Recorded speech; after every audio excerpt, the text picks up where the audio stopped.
Online fraud கிடையாது, ஜென்ரலாக வந்து எம்ப்ளாயி ரிலேட்டட் ஃப்ராடு. காலாண்டனுடைய அந்த வங்கியினுடைய டோட்டல் ப்ராஃபிட் 503 கோடி ரூபாய். ஆனால் மோசடி நடந்தது 590 கோடி ரூபாய். ஒரு பேங்க் திவால் ஆச்சுன்னா அதில் போட்டிருந்த டெபாசிட் அவர் 10 லட்சம் கூட போட்டிருக்கலாம், ஆனால் 5 லட்சம் தான் பர் நபருக்கு. அசல் மற்றும் வட்டி உட்பட ரெண்டும் சேர்த்து அதிகபட்சமாக 5 லட்சம் பர் பர்சன் பர் பேங்க். இல்ல தனித்தனியா ஹஸ்பண்ட் நேம்ல 5 லட்சம், தனியா ஒய்ஃப் நேம்ல 5 லட்சம், அப்புறம் 2 பேர் ஜாயின் நேம்ல, husband first holder wife second holder, அப்புறம் wife first holder husband second holder. அது மாதிரி ஒரு 4 அக்கௌண்ட் 5 லட்சம் போட்டா அந்த பேங்க் திவால் ஆனா அந்த 20 லட்சமும் கிடைச்சிடும். இப்போ ஒரு நபர் வந்து இன்வெஸ்ட் பண்றாங்க அப்படின்னா, இன்வெஸ்ட் பண்றாங்களோ இல்ல டெபாசிட் பண்றாங்களோ, அந்த பணத்தை வந்து ஹேண்டில் பண்றது யாரு சார்? இனிமே ஐடிஎஃப்சியோட நிலைமை என்ன ஆகும் சார்? அவங்க இந்த பிரச்சனைக்கு எப்படி சமாளிக்க போறாங்க? ஆன்லைன் ஃப்ராட் நடந்துருச்சு, அவங்க 5000 ரூபாய் எடுத்துட்டாங்க, 10,000 ரூபாய் எடுத்துட்டாங்கன்னா உடனே இம்மீடியட்டாக பேங்க் வந்து அது காம்பன்சேட் பண்ணுற மாதிரி அந்த மாதிரி சட்டத்திட்டங்களை கொண்டு வந்துகிட்டு இருக்காங்க. அண்டர் டிஸ்கஷனில் இருக்குது. So which is very good for retail people. Reflect நேயர்களுக்கு வணக்கம். இப்போ சமீபத்தில் சண்டிகரில் இருக்கக்கூடிய ஐடிஎஃப்சி பேங்க்ல நடந்த 590 கோடி மோசடியை பற்றி தான் எல்லாருமே வந்து பேசிட்டு இருக்காங்க. அதுவும் மக்கள் கட்டின டாக்ஸ்ல வந்து மோசடி பண்ணியிருக்காங்க அப்படிங்கிறது தான் இப்போ வந்து ஹைலைட்டாகவே வந்து பார்க்கப்படுது. ஸோ அதை பற்றி பேசுறதுக்காக நாம் இப்போ எங்கே இருக்கோம் அப்படின்னு பார்த்தீங்கன்னா, பிரக்லா வெல்த்துடைய டைரக்டர் சொக்கலிங்கம் சாரோட தான் இருக்கோம்.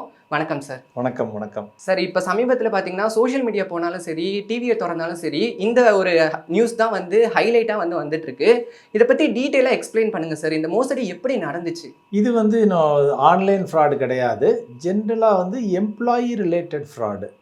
ஒரு 4 எம்ப்ளாயீஸ் வந்து கொல்யூடட் சேர்ந்து அவங்க வந்து செக்கை ஃபோர்ஜரி பண்ணி மோசடி பண்ணி இந்த பணத்தை எடுத்து வெளியில் எடுத்துகிட்டு போயிருக்காங்க. ஜெனரலாக ஏன்னா இதற்கு முன்னாலேயும் இதுக்கு மாதிரி ஸ்கேம்லாம் நடந்திருக்கு. 2018 நம்ம நிரவ் மோடி, மேகுல் சோக்சின்னு சொல்லி பஞ்சாப் நேஷனல் பேங்க்ல கிட்டத்தட்ட 12,000 கோடி. பிரைவேட் செக்டார் பேங்க், கவர்மெண்ட் பேங்க்னு இல்லை, எங்கே வேணாலும் இந்த மோசடி நடக்கலாம்.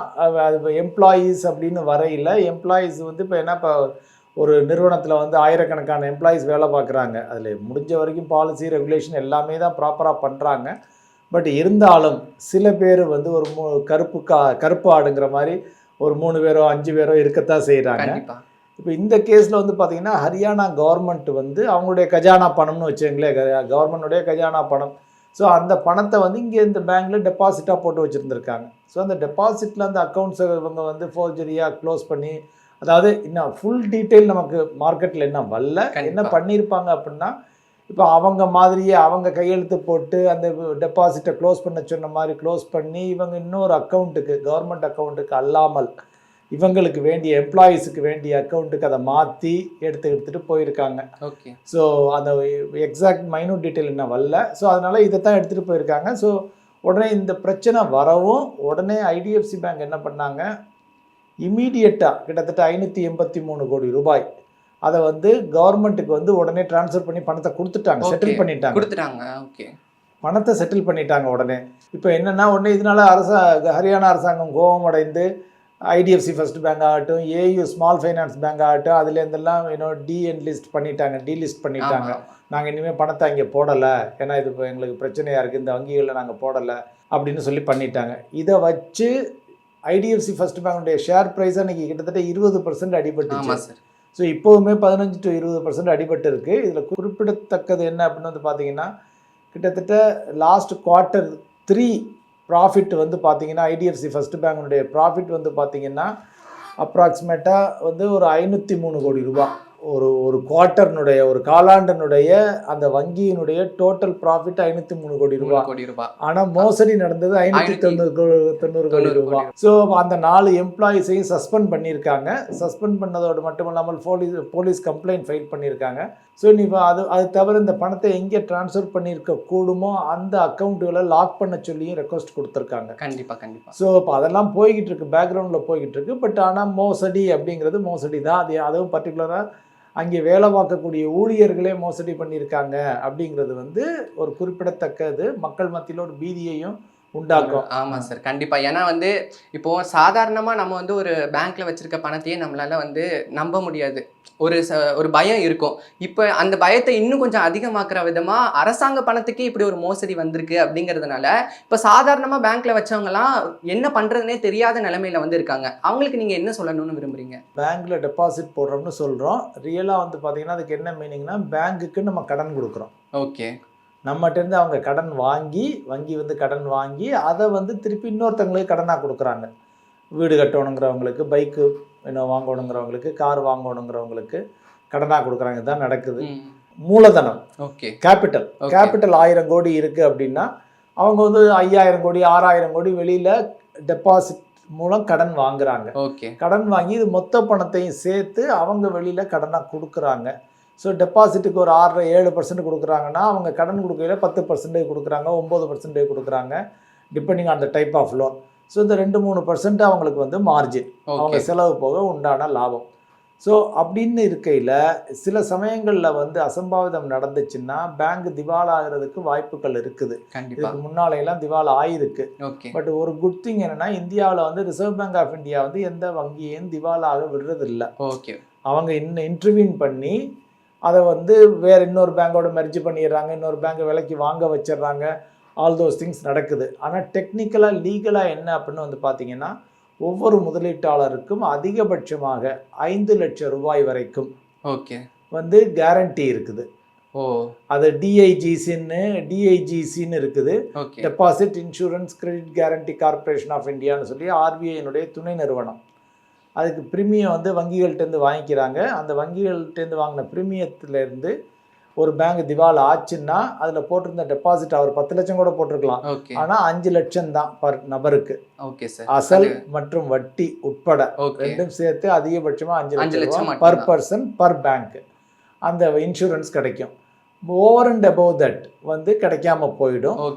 ஸோ கிடைக்காம போக வாய்ப்பு இருக்கிறது. பட்டு நிறைய சமயங்களில் நம்ம சொன்ன மாதிரி ரிசர்வ் பேங்க் ஆஃப் இந்தியா வந்து தலையிட்டு அந்த பேங்கை வந்து இன்னொரு பேங்கோட மெர்ஜ் பண்ணிடுறாங்க. மெர்ஜ் பண்ணுறதுனால இந்த டெபாசிட்டர்களை ப்ரொடெக்ட் பண்ணிடுறாங்க. இது வரைக்கும் கடந்த ஒரு 40-50 வருடமாக அதை ப்ரொடெக்ட் பண்ணிக்கிட்டு இருக்காங்க டெபாசிட்டர்ஸ். ஏன்னா டெபாசிட் இன்ட்ரெஸ்ட்டு போயிருச்சுன்னா, அவங்களுடைய நம்பிக்கை போயிடுச்சுன்னா இந்தியாவில் பேங்கிங் சிஸ்டமே கொலாப்ஸ் ஆகிடும். யாரும் கடன் கொடுக்கவே பயப்படுவாங்க. ஸோ அதுதான் இன்னைக்கு உள்ள கரண்ட் சூழ்நிலை. நீங்கள் சொல்லும் போது தான் எனக்கு ஒரு விஷயம் ஞாபகம் வருது. இப்போது February 13 லக்னோவில் இருக்கக்கூடிய இந்தியன் மெர்ச்சன்டைல் கோஆப்ரேட்டிவ் பேங்க்கை வந்து ஆர்பிஐ வந்து அதுக்கு கொடுத்துட்டு இருந்த லைசன்ஸ் வந்து கேன்சல் பண்ணியிருக்காங்க அப்படின்னு சொல்லிட்டு. ஸோ இப்போ அங்கே இன்வெஸ்ட் பண்ணவங்க, அங்கே மியூச்சுவல் ஃபண்டில் இன்வெஸ்ட் பண்ணவங்க, இல்லை எஸ்ஐபியில் இன்வெஸ்ட் பண்ணவங்களுக்குலாம் நிலைமை என்ன ஆகும் சார்? பேங்க் மூலம் வந்து ஜென்ரலாக வந்து மியூச்சுவல் ஃபண்ட் எஸ்ஐபி மூலம் முதலீடு பண்ணியிருந்தாங்கன்னா பிரச்சனை இல்லை. ஆனால் அந்த கோஆப்ரேட்டிவ் பேங்க்கில் வந்து டெபாசிட் போட்டிருப்பாங்க. ஸோ இப்போ டெபாசிட் போட்டவங்களுக்கு வந்து பிரச்சனை. அந்த டெபாசிட் போட்டவங்களுக்கு இந்த 5 லட்சம் ரூபா அடிப்படையில் நீங்கள் குறிப்பிடுற பர்டிகுலர் பேங்க் வந்து 5 லட்சம் ரூபா அடிப்படையில் வந்து ரிசர்வ் பேங்க் ஆஃப் இந்தியா வந்து கிட்டத்தட்ட 98.3% வந்து பணம் திரும்ப கொடுக்கப்பட்டு விட்டதுன்னு போடுறாங்க. 98.75% ஆஃப் தி டெபாசிட்டர்ஸ். இப்போ ஒரு 100 பேர் இருந்தாங்கன்னா கிட்டத்தட்ட 99 பேருக்கு அதுலேருந்து கேரண்டி இன்சூரன்ஸ் பணம் போயிடும், அதனால பிரச்சனை இல்லை. மீதி 1%க்கு தான் கொஞ்சம் 5 லட்சத்தை விட கூட இருக்கும். அப்படிங்கல அவங்க தான் பாதிக்கப்பட்டவரை தவிர 99% முதலீட்டாளர்கள் வந்து இந்த பர்டிகுலர் பேங்க்ல, லக்னோவில் உள்ள பேங்க்ல வந்து கொடுத்துட்டாங்க, பாதிப்பு ஏற்படாது அப்படின்னு ரிசர்வ் பேங்க் சொல்லியிருக்காங்க. ஸோ அதனால இந்த பர்டிகுலர் பேங்கை பொறுத்த வரைக்கும் பிரச்சனை இல்லை. இன் ஜென்ரலாக வந்து கோஆப்ரேட்டிவ் பேங்க்ஸ்ல எல்லாம் போடையில் மக்கள் வந்து கொஞ்சம் காஷியஸாக இருந்துக்கணும். ஏன்னா அது கோஆப்ரேட்டிவ் பேங்க்ஸ் வந்து இப்போ வேறு private sector, public sector banks மாதிரி ரெகுலர் ஷெட்யூல் கமர்ஷியல் பேங்க்ஸுமோ, ஷெட்யூல் கமர்ஷியல் பேங்க்ஸ் அளவுக்கு வந்து அவங்க வந்து அந்த அளவுக்கு வந்து ஒரு மேனேஜ்மெண்ட் கேப்பபிலிட்டியோ, ரிஸ்க் மேனேஜ்மெண்ட்டோ, கண்ட்ரோலோ அந்த அளவுக்கு இல்லை. ஸோ அதனால் வந்து இன் ஜென்ரல் கோஆப்ரேட்டிவ் பேங்க்ஸில் கொஞ்சம் யோசிச்சு இன்வெஸ்ட்மெண்ட் பண்ணுங்கள், டெபாசிட் பண்ணுங்கள். Otherwise rest of the banks are okay. But மக்கள் என்ன ஒன்று புரிஞ்சுக்கணும் அப்படின்னா, தங்களுடைய ஹார்ட் ஏர்ன்டு மணியை கொண்டே முதலீடு பண்ணுறாங்க. பண்ணையில் ஒரு இடத்துல மட்டுமல்லாமல் பேங்க்கில் கொஞ்சம் போடணும், மியூச்சுவல் ஃபண்டில் கொஞ்சம் போடணும், கொஞ்சம் கோல்டில், கொஞ்சம் ரியல் எஸ்டேட்டில் எல்லாத்தையும் டைவர்சிஃபை பண்ணி வச்சுக்கிட்டாங்கன்னா ஒரு போர்ட்ஃபோலியோ அப்ரோச்னு சொல்லுவோம். போர்ட்ஃபோலியோ அப்ரோச் எடுத்துட்டாங்கன்னா அவங்களுடைய செல்வத்திற்கு கம்பேரிட்டிவ்லி பிரச்சனை இல்லை, மொத்தத்தையும் லூஸ் பண்ணி ஆமா ஆமா. அப்படிங்கிற மாதிரி இருக்காது. இப்ப நிறைய பேர்லாம் வந்து ஒரே பேங்க்லயே கொண்டு போய் 10 லட்சம் 50 லட்சம் அந்த மாதிரி வந்து டெபாசிட் பண்றாங்க. ஸோ அவங்களுக்குலாம் என்ன சொல்றீங்க சார்? அவங்க வந்து இப்போ அதுதான் எனக்கு ஆஸ்தி, அதுதான் என்னுடைய டோட்டல் அசட்டே அப்படின்னு நினைக்கிறவங்க வந்து ஒரு 5-6 பேங்க்ல பிரித்து போட்டுக்கிறது நல்லது. கண்டிப்பா. ஏன்னா எந்த பேங்க்ல எப்போ வேணாலும் ட்ரபுள் வரலாம். அல்தோ ஆர்பிஐ வந்து இன்வால்வ் ஆகி பிரச்சனையை சால்வ் பண்ணிடுவாங்க அப்படின்னா கூட, இப்போ எஸ் பேங்க் பிரச்சனை நடக்கையில் நீங்கள் பணத்தை எடுக்க முடியாது, போட முடியாது. ஒரு ஒரு 10 நாள் 20 நாள் 1 மாதத்துக்கு லாக் பண்ணிடுவாங்க. ஆமா சார். அப்போ வந்து கஷ்டம் ஏற்படும். ஆமா. ஸோ அதனால ஒரு மல்டிபிள் பேங்க்ல ரிலேஷன்ஷிப் வச்சுக்கிறது வந்து நல்லது. இது நல்லது. இது மாதிரி டெபாசிட்ஸ் போட இல்லை, சேவிங்ஸ் அக்கௌண்ட் 1-2 வச்சுக்கிட்டா ஓகே, ஒன்றும் பிரச்சனை இல்லை. ஓகே. ஸோ வேற இதே இது மியூச்சுவல் ஃபண்ட்லாம் நீங்கள் போடையில் இந்த பிரச்சனைகள் இல்லை. ஓகே. ஏன்னா மியூச்சுவல் ஃபண்ட் வந்து ஒரு 50 கம்பெனி 70 கம்பெனியினுடைய நிறுவன பங்குகளை வாங்குறாங்க, பாண்டுகளை வாங்குறாங்க. அங்கே வந்து போர்ட்ஃபோலியோ அப்ரோச் ஆகிடுது. ஓகே. அதனால சுத்தமாக பணமே காணாமல் போகும் அப்படிங்கிறது பயப்பட தேவையில்லை. Okay sir. ஸோ அதே மாதிரி இப்போ நீங்கள் சொல்லியிருந்தீங்க டிஐஜிசியிலேருந்து 5 லட்ச ரூபாய் வந்து கொடுத்துருவாங்க அப்படின்னு சொல்லிட்டு. இப்போ வந்து ஒரு நபர் இருக்காரு, அவர் வந்து ஆர்டியில் ஒரு குறிப்பிட்ட அமௌண்ட்டு, எஃப்டியில் ஒரு குறிப்பிட்ட அமௌண்ட் வந்து போடுறாரு. அவர் எவ்வளோ அந்த பேங்க்கில் டெபாசிட் பண்ணாலும் 5 லட்சம் தான் கிடைக்குமா sir? Correct. Per customer. Okay. Or per pan number per கஸ்டமருக்கு வந்து அவருடைய எல்லாம் சேர்த்து deposit, recurring deposit, fixed deposit, cumulative deposit, வேறு எதுவும் இது மாதிரி வேறு மியூச்சுவல் ஃபண்ட் அது மாதிரி போட்டிருந்தாங்கன்னா பிரச்சனை இல்லை, அந்த பேங்க் மூலம். ஏன்னா அதுக்கும் பேங்க்கு சம்மந்தம் இல்லை, பேங்க் வந்து புரோக்கர், அவ்வளோதான். ஸோ வேறு டெபாசிட்டு ஆர்டி அல்லது மல்டிபிள் டெபாசிட்டு, சில பேர் நான் 3 லட்சமாக ஒரு 5 வச்சுருக்கேன் அப்படின்னு எல்லாம் எப்படி சேர்த்தாலும் அதுக்கு பதிலாக என்ன பண்ணலாம்னா, அவங்க ஒரு அப்படி ஒரே பேங்க்கில் நான் வச்சுக்கணும்னு நினைக்கிறவங்க ஹஸ்பண்ட் நேமில் ஒரு 5 லட்சம், ஓகே, ஒய்ஃப் நேமில் 5 லட்சம், ஜாயிண்ட் அக்கௌண்ட் மாதிரி இல்லை தனித்தனியாக, ஹஸ்பண்ட் நேமில் 5 லட்சம், தனியாக ஒய்ஃப் நேமில் 5 லட்சம், ஓகே, அப்புறம் 2 பேர் ஜாயின் நேமில், husband first holder, wife second holder, அந்த மாதிரி ஜாயிண்ட் அக்கௌண்ட், அப்புறம் wife first holder, husband second holder, அது மாதிரி ஒரு 4 அக்கௌண்ட்டு 5-5 லட்சம் போட்டால் அந்த பேங்க் திவால் ஆனால் அந்த 20 லட்சமும் கிடைச்சிடும். கண்டிப்பாக. அப்போ ஒரு பேங்க்ல நம்ம குறிப்பிட்ட அளவு 5 லட்சம் மட்டும் டெபாசிட் வச்சா நல்லது அப்படின்னு சொல்றீங்க. கரெக்ட். அதே மாதிரி சார், இப்போ ஐடிஎஃப்சி பேங்கை பற்றி பார்க்கும்போது இப்போ வந்து அந்த இன்சிடென்ட் நடந்த பின்னாடி ஐடிஎஃப்சியோடைய ஷேர் வந்து நீங்களே சொல்லியிருந்தீங்க 20% வரைக்கும் குறைஞ்சிச்சு. இப்போ ஐடிஎஃப்சி பேங்க் அப்படின்னு எடுத்துக்கிட்டோம்னா ரீட்டைல் ட்ரேடர்ஸ் வந்து அதிகமாக ஃபோக்கஸ் பண்ணக்கூடிய ஒரு ஷேராக வந்து ஐடிஎஃப்சி பார்க்கப்படுது. அதே நேரத்தில் அதோட ஷேர் வேல்யூவும் பார்த்தீங்கன்னா நம்ம வாங்குற அளவுக்கு இப்போ 70 ரூபாய் அந்த மாதிரி தான் வந்து இருக்கு இல்லையா? இப்போ இந்த இன்சிடென்ட் நடந்த பின்னாடி தொடர்ந்து ஐடிஎஃப்சி பேங்கோட ஷேர் வேல்யூ வந்து கம்மியாகிட்டே வந்துட்டு இருக்கு. அப்படி அதாவது ஷேர் வந்து கம்மியாகிட்டே வந்துட்டு இருக்கு. ஸோ இது இப்படியே தான் நீடிக்குமா சார்? இல்லை, ஜென்ரலாக நான் எனி பர்டிகுலர் ஷேர் ப்ரைஸை பற்றி பேச விரும்பலை, நான் பேச எனக்கு அனுமதியும் கிடையாது. Okay sir. ஸோ அதனால் வந்து எஸ் அடிபட்டுக்கிட்டு இருக்கு, ஒரு 15 to 20% அடிபட்டுச்சு. இப்போ ஓரளவு ஸ்டேபிள் ஆகிடுச்சு. Okay sir. எந்த வங்கி எந்த நிறுவனம் எதை எடுத்தோம்னாலும் ஒரு பிரச்சனைன்னு வரையில் ஒரு நீ ஜெர்க் ரியாக்ஷன் அப்படின்னு சொல்லுவோம். சடனாக ஃபஸ்ட்டு வித்துரு அப்புறம் யோசிச்சுக்குவோம் அப்படின்னு சொல்லிட்டு. ஸோ அதனால் வந்து இப்போ இது மாதிரி நிறுவனங்கள்லாம் வந்து நம்ம ஒரு ஸ்மால் கேப் மிட் கேப்னு சொல்லுவோம். ஸோ அதனால் ஜென்ரலாகவே வந்து சிறு முதலீட்டாளர்கள் வந்து நேரடியாக ஷேரில் ட்ரேட் பண்ணுறதுக்கு பதிலாக அல்லது முதலீடு பண்ணுறதுக்கு பதிலாக மியூச்சுவல் ஃபண்டுகளில் பண்ணிக்கினாங்கன்னா அவங்களுக்கு இந்த ரிஸ்க் கிடையாது. ஆமாம். ஏன்னா அவங்க மியூச்சுவல் ஃபண்டில் வந்து ஒரு வங்கி அல்லது ஒரு கம்பெனியினுடைய ஷேர் வந்து 2% 3% அப்படின்னு தான் வச்சுருப்பாங்க. கண்டிப்பாக. அப்படிங்கிற ஒரு கம்பெனியினுடைய விலை குறைந்தாலும் இன்னொரு கம்பெனி ஏறுறதுனால அந்த போர்ட்ஃபோலியோ லெவலில் பாதிப்பு பெருசாக இருக்காது. அவங்களும் நர்வஸ் ஆக வேண்டாம். ஓகே. ஸோ அதைத்தான் அரசாங்கம், செபி அமைப்பு எல்லாருமே விரும்புகிறாங்க. நேரடியாக பங்கு வர்த்தகத்தில் சிறு முதலீட்டாளர்கள் ஈடுபட வேண்டாம், ஏன்னா அதிக ரிஸ்க் உடையது. ஸோ அவங்க வந்து மியூச்சுவல் ஃபண்ட் ரூட் மூலம் வந்தாங்கன்னா ரிஸ்க் குறைஞ்சிரும் போர்ட்ஃபோலியோ அப்ரோச் இருக்கிறதுனால. அதனால் சிறு முதலீட்டாளர்கள் வந்து நேரடி பங்குகளில் முதலீடு செய்யாமல் மியூச்சுவல் ஃபண்டுகளை அணுகுனா அவங்களுடைய ஒரு வெல்த் கிரியேஷன், வெல்த் ஜேர்னி வந்து ரொம்ப ஸ்மூத்தாக இருக்கும். Okay sir. இப்போது மியூச்சுவல் ஃபண்டு, ஷேரு இதெல்லாம் வந்து பார்த்து இன்னமும் மக்கள் வந்து பயந்துட்டு தான் இருக்காங்க. அதிலெல்லாம் போட்டால் நமக்கு லாஸ் வந்துருமோ அந்த மாதிரியான ஒரு பயத்தில் இருக்காங்க. அதனால தான் வந்து பேங்க்கில் டெபாசிட் பண்ணுறத மக்கள் வந்து ஒரு முக்கியமான ஒன்றா வச்சுட்டு இருக்காங்க. அப்போது பேங்க்கில் டெபாசிட் பண்ணும்போது நம்ம பார்க்க வேண்டிய விஷயங்கள் என்ன சார்? இப்போ வந்து ஒரு நபர் வந்து பேங்க்கில் டெபாசிட் பண்ண போகிறாரு, அந்த பேங்க்கை பற்றி நம்ம ஒரு அண்டர்ஸ்டாண்ட் பண்ணிவிட்டு டெபாசிட் பண்ணுறது நல்லது இல்லையா? ஸோ அப்போ அந்த பேங்க்கில் நம்ம பார்க்கக்கூடிய விஷயங்கள் என்ன? சரி, ஜென்ரலாக வந்து சின்ன சின்ன நிறுவனங்கள், சின்ன சின்ன பேங்க்கெல்லாம் இருக்குது.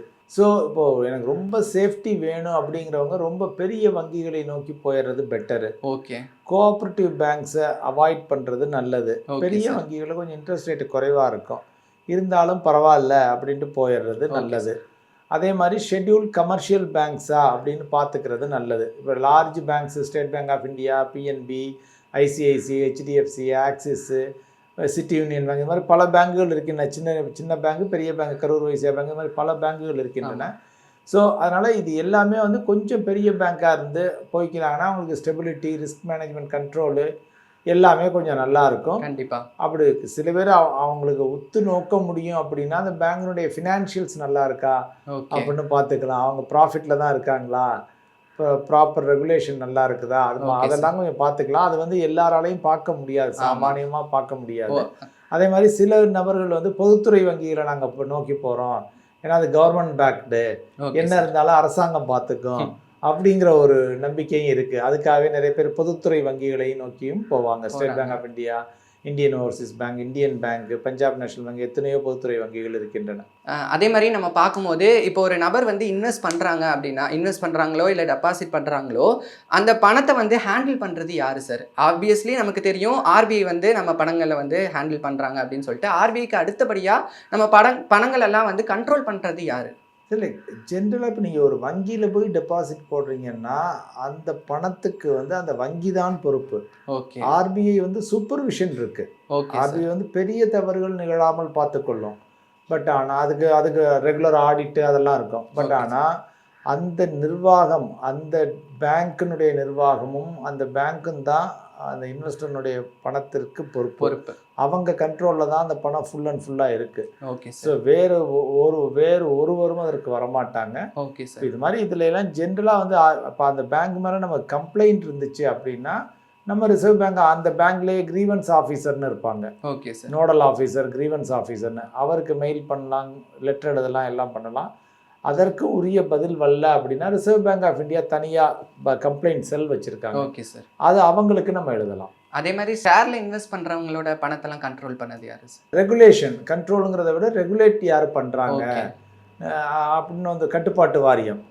ரெகுலேஷன் யார் பண்ணுறாங்கன்னா SEBI, securities and exchange board of இந்தியான்னு. Okay sir. அவங்களும் ஆர்பிஐ போல one of the strictest regulators in India. Okay sir. Okay sir. இப்போ ஐடிஎஃப்சி பற்றி பேசணும். இனிமேல் ஐடிஎஃப்சியோட நிலைமை என்ன ஆகும் சார்? அவங்க இந்த பிரச்சனையை எப்படி சமாளிக்க போகிறாங்க? சிலைக்கு யூஸ்வலாக என்ன பண்ணுவாங்கன்னா, எனி ஃபினான்ஷியல் இன்ஸ்டிடியூஷன், பேங்காக இருக்கட்டும், நிதி நிறுவனமாக இருக்கட்டும், எதுவாக இருந்தாலும் என்ன பண்ணுவாங்க, இப்போ அவங்களுடைய ப்ராஃபிட் இந்த வருஷம் யூஸ்வலாக 2000 கோடி இருக்கும். ஓகே. இந்த வருஷம் இந்த 590 கோடி ஃப்ராடாகவே போயிடுச்சுன்னு வச்சுக்கோம், பணம் திரும்ப வராதுன்னே வச்சுக்கினா கூட அந்த ப்ராஃபிட்டில் ரைட் ஆஃப் பண்ணிவிடுவாங்க. ரைட் ஆஃப் பண்ணிவிட்டு இந்த வருஷம் மட்டும் 2000 கோடிங்கிறது பதிலாக ப்ராஃபிட் 1400 கோடின்னு காமிப்பாங்க. அப்புறம் அடுத்த வருஷத்துலேருந்து பிஸ்னஸ் அஸ் யூஸ்வலாக மாறிடும். ஓகே. ஃபர்தராக வந்து அந்த பணத்தை ரெக்கவர் பண்ண பார்ப்பாங்க. அங்கே அதை ட்ரேஸ் பண்ணி எங்கே இப்போ ஆல்ரெடி கேபிஎம்ஜிங்கிற ஆடிட் நிறுவனத்தை அப்பாயின்மெண்ட் பண்ணியிருக்காங்க. இந்த பணம் எங்கே போச்சு, என்ன ஆச்சு அப்படின்னு சொல்லிட்டு போலீஸும் இன்வெஸ்டிகேட் பண்ணிக்கிட்டு இருக்காங்க. ஓகே. ஸோ அந்த பணத்தை ரெக்கவர் பண்ணவும் பார்ப்பாங்க. அது வங்கியினுடைய பணம், அவங்க அண்டர் கண்ட்ரோலில் இருக்குது. ஸோ அவங்களுக்கு அது கிடைச்சி ஆகணும். இது ஒரு திருட்டு வேலை. அந்த திருட்டை வந்து மீட்க பார்ப்பாங்க. அந்த பணத்தை பார்த்துட்டு இனிமேல் அவங்க இன்னும் கொஞ்சம் ரிஸ்க் மேனேஜ்மெண்ட் கண்ட்ரோல்ஸ், ரிஸ்க் மேனேஜ்மெண்ட்னு சொல்லுவோம். அந்த ரிஸ்க் மேனேஜ்மெண்ட்டை வந்து இன்னும் கொஞ்சம் டைட்டன் பண்ணுவாங்க. ஒரு லெவலுக்கு மேலே போச்சுன்னா டெபாசிட் எடுக்கிறாங்க, செக் எழுதணும் அப்படின்னா ஓகே, இது வரைக்கும் பிரான்ச் மேனேஜர் அப்ரூவலில் இருந்திருக்கலாம், அல்லது ரீஜனல் மேனேஜர் அப்ரூவலில் இருக்கலாம். இனிமேல் ஸ்டேட் ஹெட்டுக்கு அல்லது நேஷனல் ஹெட்டுக்கு அப்ரூவல் கொடுத்தா தான் அந்த பணத்தை எடுக்க முடியும் அப்படிங்கிற மாதிரி அவங்களுடைய கட்டுப்பாடுகளை வந்து அதிகரித்து ஸோ இன்னும் எம்ப்ளாயீஸ் லெவலில் இன்னும் கொஞ்சம் டைட்டர் கண்ட்ரோல் கொண்டு வந்து எல்லாமே பண்ணுவாங்க. அதே மாதிரி இது அரசாங்கத்தோட பணம் அப்படிங்கிறதுனால ஒருவேளை அரசியல்வாதிகள் யாராவது இதுக்கு பின்னாடி தொடர்புடையவங்களா இருப்பாங்களோ? இப்போ ஐடிஎஃப்சி பேங்க்குள்ளே இருக்க எம்ப்ளாயிஸ் அவங்களா இதை வந்து பண்ணியிருக்க வாய்ப்பு இல்லை, அவங்களுக்கு பின்னாடி யாரோ சொல்லி தான் இதை பண்ணியிருக்காங்க அப்படிங்கிற மாதிரியும் பேச்சுவார்த்தைகள் வந்து நடந்துட்டுருக்கு. ஸோ அதை எப்படி பார்க்குறீங்க நீங்கள்? அரசியல்வாதி பண்ணியிருந்தாங்கன்னா அவங்களுடைய கேரியரே போயிடும். ஓகே. ஜென்ரலாக அப்படி இன்வால்வ் ஆகியிருந்தாங்கன்னா. ஆனால் இது வரைக்கும் அந்த நியூஸ் ரிப்போர்ட்ஸில் எதுவும் அது மாதிரி இல்லை. ஓகே. ஸோ அதனால் வந்து அந்த இது வந்து பியூர் எம்ப்ளாயீஸினுடைய ஃப்ராடாக தான் தோணுது. Okay sir. ஜென்ரலாக இது தவிர ரிசர்வ் பேங்க் ஆஃப் இந்தியா வந்து மக்களுக்காக இன்னும் சில ஐட்டம் இந்த மாதிரி ஃப்ராடு நடக்கிறதுக்கு கொஞ்சம் கொண்டு வர்றாங்க. ஓகே. இப்போ அண்டர் டிஸ்கஷனில் இருக்குது என்ன அப்படின்னு வந்து பார்த்தீங்கன்னா, இந்த சின்ன ஃப்ராடு நடக்குது இல்லை ஆன்லைன் ஃப்ராடு ஆமா 10,000 20,000லாம். ஸோ அது ஒரு 25,000 ரூபா வரைக்கும் இமீடியட்டாக கிரெடிட் கிடைக்கிற மாதிரி பண்ணிக்கிட்டு இருக்காங்க. அதுக்கு டிஸ்கஷன் போய்கிட்டு இருக்கு. Okay sir. ஸோ இன் ஃபியூச்சரில் வந்து யாராவது ஆன்லைனில் வந்து அது அமலுக்கு வந்துருச்சுன்னா, ஆன்லைன் ஃப்ராட் நடந்துருச்சு, அவன் 5,000 ரூபாய் எடுத்துட்டாங்க 10,000 ரூபாய் எடுத்துட்டாங்கன்னா உடனே இமீடியட்டாக பேங்க் வந்து அதை காம்பன்சேட் பண்ணுற மாதிரி அந்த மாதிரி சட்டத்திட்டங்களை கொண்டு வந்துகிட்டு இருக்காங்க. அண்டர் டிஸ்கஷனில் இருக்குது. So which is very good for retail people. சின்ன லெவலில் இன்னும் பேங்க்ல டிரான்சாக்ஷன் பண்ணுறவங்களுக்கு தெரியாம ஏதாவது லிங்கை கிளிக் பண்ணி ஏமாறுறவங்களுக்கு அது ஒரு நல்ல வசதியாக இருக்கும். ஒரு நல்ல விஷயத்தை வந்து சொல்லியிருக்கீங்க. இதே மாதிரி இன்னைக்கு நிறைய விஷயங்களை வந்து எங்களுக்காக ஷேர் பண்ணியிருக்கீங்க. அதுக்கு ரொம்ப நன்றி சார். நன்றி.